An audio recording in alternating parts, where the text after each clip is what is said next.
The deteriorating situation in Iraq follows a string of crises occurring on the world stage recently, including the pro-Russian separatists rising up in Ukraine, missile exchanges between Israel and Hamas militants in Gaza, and the murder of a high-ranking U.S. officer in an alleged insider attack in Afghanistan.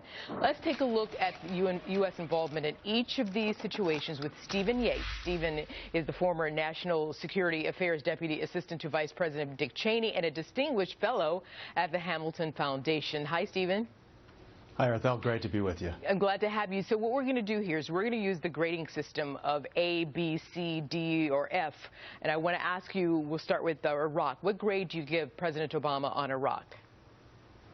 Well, I guess I'd have to give a very low grade, probably a D or an F, because basically we have seemingly walked away with some very predictable consequences, and now some of those consequences are drawing us back in, and we still don't seem to have any clear sense of what the president defines as our mission. He defines some tactical objectives on occasion about what these limited moves are meant to do, but we have now yet another open-ended commitment with more forces moving into Iraq and no indication of how they'll come out or what might provoke more to come, even still.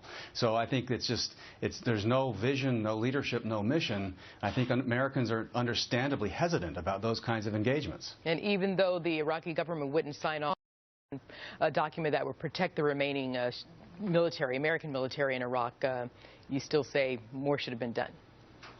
I do. I'm not convinced that we really made a strenuous case, because I think that the political advisors around the president were really emphasizing the attractiveness of a full withdrawal for other purposes. And there's no question the country was tired of war, but I think some of these challenges were known, and the conflict in Syria should have made it even more cautious in terms of their withdrawal pace. Okay, so we're going to talk now about Russia and Ukraine and how the president is handling that situation, particularly Putin's aggression. What's the grade?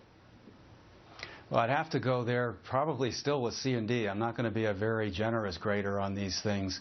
And I could even be convinced of going lower, partly because we completely ignored a major international agreement that was meant to denuclearize the Ukraine and protect Ukraine's territorial integrity. And that has consequences around the globe, including issues with Iran and places in Asia and elsewhere. And I just don't see this constant erosion of support in the new Europe that it was once called going in the right direction. Putin seems animated and energized. Maybe he'll run out of steam. Maybe he's done what he plans to do, but we don't know, and we don't seem to have a plan. Okay, let's go to Gaza, the Israeli-Palestinian conflict. How do you grade that situation?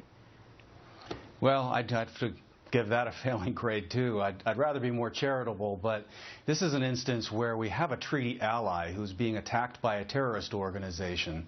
At the very minimum, we should be forthright about making distinctions between right and wrong in terms of who brought this on and what we're dealing with here. It's a complicated situation. There's undoubtedly circumstances that we're uncomfortable with, but we have alliances for a reason in trying to navigate the world, and I think we can't really be equivocal about where we stand on these things. We can, though, make judgments about how we support and what we do in terms of meaningful intervention or keeping our hands off, but we should at least have a clear sense of what side we stand on. Let's go to Afghanistan now, where General Harold Green lost his life, believed to be at the hands of an Afghan soldier. That's a tragic situation, of course, and it's one where hopefully the Afghans themselves are moving in the direction of a coalition government that will help unify the country, have more technocratic expertise at the top, get a handle on some of the challenges that they always were going to face. I'd still say that the administration has been somewhat slow to come to the table and help sort these things out, especially given the fact that this was characterized as the good war. We had a problem in Afghanistan of terrorist organizing and training for attacks elsewhere. We seem to have some modest control on that, but I don't have high confidence that's going to be sustained. So, Stephen, if you were to, we're going to wrap up here, and if you were to write a summary on the president's foreign policy report card, what would it say? I think it started out as being the anti-Bush and believing that that would make the world more easy to navigate in order to focus resources here at home. Unfortunately, it's emboldened those who have strategic plans that are competitive with ours and sometimes a threat to ours. I think that's just been an unfortunate outcome, and the President's team needs to take that into account and come up with a new strategy. Stephen Yates, thank you very much. We'll see you again. Thank you, Arthel. Take care. A new